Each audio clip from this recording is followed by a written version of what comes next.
Kakaiba po talaga siya sa ingredients, yung mga sa toppings.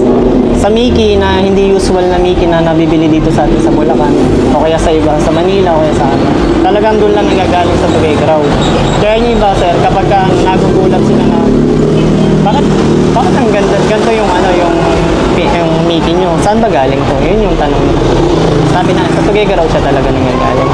Kasi kapag yung ordinaryong Mickey lang na gagamitin natin dito, malulusaw lang siya sir, madudurog lang. Talagang matibay yung Mickey niya talaga sa sir. Pero pagka kinain mo naman, masarap siya. Opo, meron siyang suka, meron siyang sibuyas, may sabaw na ano. Yun yung pagkakaiba niya na kung bakit, marami nagtatanong, bakit tinawag na pansit batil bato?